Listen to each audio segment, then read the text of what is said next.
नमस्कार, मैं हूं आलोक जोशी और आप देख रहे हैं बिजअड्डा। और बिजअड्डा में आज बात करेंगे डॉलर की। डॉलर रुपए के मुकाबले 20 साल की सबसे ऊंची जगह पे पहुंच गया है। 20 साल कह सकते हैं, लेकिन बहुत खतरनाक जगह है अगर आप यूं देखें। 80 रुपये 86 पैसे पे डॉलर बंद हुआ है, यानी $1 में अब 80 रुपये 86 पैसे मिल रहे हैं, या $1 खरीदने के लिए आपको 80 रुपये 86 पैसे देने पड़ रहे हैं। इससे पहले ये 81 रुपये 4 पैसे के भाव तक जा पहुंचा है। ये हमको लग रहा है 20 पैसे, हम इसमें 16 पैसे 20 पैसे इसका हिसाब जोड़ रहे हैं कि क्या फ़र्क पड़ता है। हो सकता है हमको आपको 100-200 डॉलर खरीदने पड़ते हो, तो फ़र्क नहीं पड़ रहा है। लेकिन जो लोग इस देश से एक्सपोर्ट कर रहे हैं बड़े पैमाने पर, और जो लोग इंपोर्ट कर रहे हैं उतने ही बड़े पैमाने पर, भारत जो तेल खरीदता है उस पर बहुत फ़र्क पड़ता है।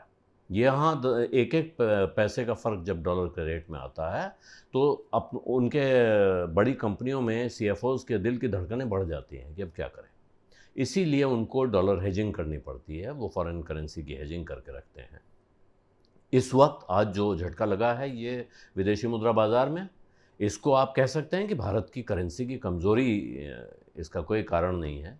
क्योंकि अमेरिका में फ़ेड ने रेट बढ़ाए हैं, और फ़ेड के रेट बढ़ाने का हर बार जो असर होता है, दुनिया भर से उनका जो संबंध है उसमें पैसा वापस जाता है अमेरिका की तरफ। क्योंकि वहाँ रेट बढ़ने का अर्थ है कि फेडरल रिज़र्व अपने बाज़ार से करेंसी खींच रहा है। और जब वो खींच रहा है तो जिनके पास करेंसी है, जिन्होंने अपना पैसा दुनिया के दूसरे हिस्सों में लगा रखा है, वो भी उसको वापस बुलाने की कोशिश करते हैं। ये उसका एक सीधा लक्षण दिख रहा है, कारण दिख रहा है। और अगर बढ़ता हुआ दिखता है, हमारे जो एक्सपोर्टर्स हैं जिनकी कमाई विदेश में डॉलर में हो रही है, वो कोशिश करते हैं कि ऐसे में अपनी कमाई को थोड़े दिन रोक के रखें उधर ही, ताकि थोड़ा और अच्छा भाव मिले। जिस दिन लाना हो उस दिन एक्सचेंज रेट बढ़िया हो, तो कम डॉलर में यहाँ ज़्यादा रुपए मिलेंगे। इम्पोर्टर जो है वो कोशिश ज़रूर करता है कि ऐसे में जल्दी से जल्दी डॉलर खरीद के अपना नुकसान हेज किया जाए। क्योंकि अगर ये टेंडेंसी इसी तरह जाई रही कि डॉलर बढ़ता रहेगा, हमको तो सामान खरीदना ही है, कच्चा माल मंगाना है, तमाम तरह की चीज़ें, या मान लीजिए पेट्रोल क्रूड खरीदना है, तो क्रूड खरीदने के लिए जो रिफाइनरीज़ हैं वो तो इंतज़ार नहीं करेंगी। वो अपने कॉन्ट्रैक्ट करके रखती हैं, जो लॉन्ग टर्म कॉन्ट्रैक्ट्स हैं वो ठीक हैं, लेकिन उनमें भी जो भुगतान उन्हें करना है, अगर वो डॉलर में करना है, तो जितना डॉलर उन्हें देना है उसके अगेंस्ट भारत से जो जब जैसे ही वो डॉलर खरीदेंगे, यहाँ उन्हें ज़्यादा पैसा देना पड़ेगा। तो ये लोग फिर कोशिश करते हैं जल्दी से जल्दी डॉलर खरीद लें और अपना भविष्य का नुकसान कम कर लें। तो ये कारण तो अमेरिका में है, और डॉलर की मजबूती की वजह अमेरिका और यूरोप के रिश्तों में भी है। इस वक्त डॉलर और यूरो का जो रिश्ता है वो दुनिया बड़ी बारीकी से उसको देख रही है कि इनमें कब कौन कमज़ोर होता है, कौन मजबूत होता है। दुनिया भर के ज़्यादातर सेंट्रल बैंक्स अपने पॉलिसी रेट्स अनाउंस कर रहे हैं, करने जा रहे हैं, कुछ कर चुके हैं, और सब तरफ बढ़त दिख रही है, क्योंकि महंगाई सबके लिए बड़ा भारी सिरदर्द बनी हुई है।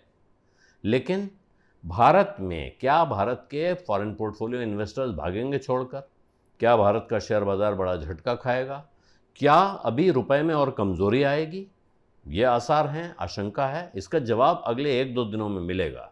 अभी देखना यह है कि रिज़र्व बैंक ऑफ इंडिया क्या करेगा।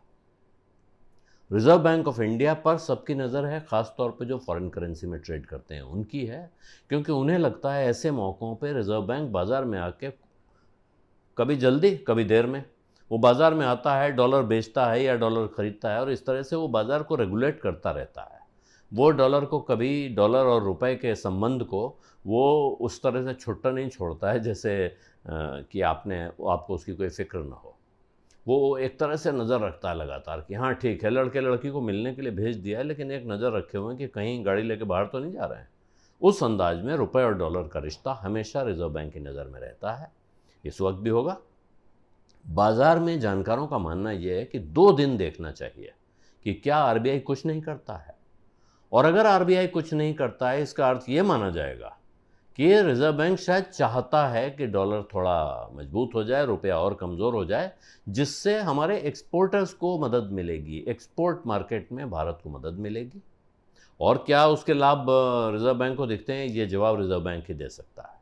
लेकिन अगर ऐसा हुआ कि 2 दिन उसने कुछ नहीं किया, और बाज़ार में ये संकेत गया कि डॉलर का मजबूत होना ही रिज़र्व बैंक चाहता है, तो एक तरह से फिर एक एक्शन ट्रिगर हो जाएगा जो इस काम को और आगे बढ़ाएगा, यानी रिजर्व बैंक की इस इच्छा को अपने आप पूरी कर देगा उसके बिना कुछ किए। क्या होगा? जो मैंने पहले कहा, एक्सपोर्टर्स या विदेश से पैसा जिनके पास भी आ रहा हो, रेमिटेंस आ रहा हो, एक्सपोर्टर्स का पैसा आ रहा हो, ये सब अब एक दूसरे को फ़ोन करेंगे। इस समय जिनके रिश्तेदार विदेश में वो भी बात कर रहे होंगे कि भाई ऐसा कर, 2-4 दिन रुक जा, देख लेते हैं, भाव अगर बढ़ेगा उस दिन भेजना। और ये रेमिटेंस में होता है, आपको पता, जिसके घर $1500 आते हो महीने में, उनको पता होगा कि वो लोग अक्सर रेट पे नज़र रखते हैं। विदेश यात्रा करने वाले जो फ्रीक्वेंट ट्रैवलर्स हैं वो भी रेट पे नज़र रखते हैं। अपने एक्सचेंज, जो करेंसी एक्सचेंज वाले उनके डीलर्स हैं, उनको वो कह के रखते हैं कि अब जाने वाले हैं अगले महीने, इतने रुपए की ज़रूरत पड़ेगी, तो ज़रा ध्यान रखना, जिस दिन भाव अच्छा हो उस दिन लॉक कर देना हमारे लिए। तो ये नज़र वो लोग ज़रूर रखते हैं जिनका रोज़ का काम है ये।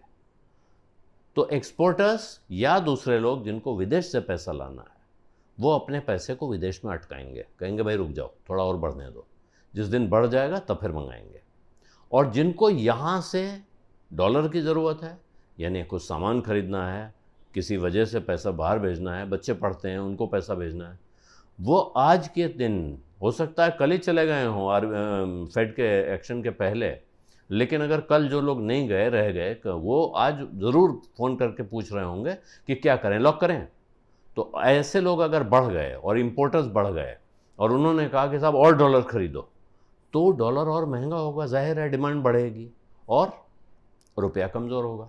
अगर रिज़र्व बैंक यही चाहता है तो आपको अगले 2 दिनों में ये दिखाई पड़ जाएगा, और अगर वो नहीं चाहता है, एक हद के बाद वो नहीं चाहता है, ये बात समझ लीजिए, वो सिद्धांत में कहना अच्छा है कि जितनी करेंसी कमज़ोर होगी उतना हमारा एक्सपोर्ट बढ़ेगा, लेकिन एक जगह जाकर रुक जाना पड़ता है।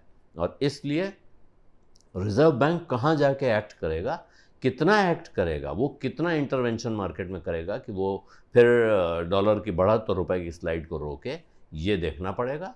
और इसका जवाब अगले 2 दिनों में ही मिलेगा कि क्या होना है, और विदेशी निवेशक कितना पैसा बाज़ार से निकालते हैं। और अगर रुपए डॉलर का संबंध इसी तरह बनता है तो ऐसे में कभी कभी ये भी होता है, जो पहले भी मैं कह चुका हूँ, कि एक, इस वक्त दुनिया के तमाम बाज़ारों में भारत एक अट्रैक्टिव डेस्टिनेशन है इन्वेस्टमेंट के लिए।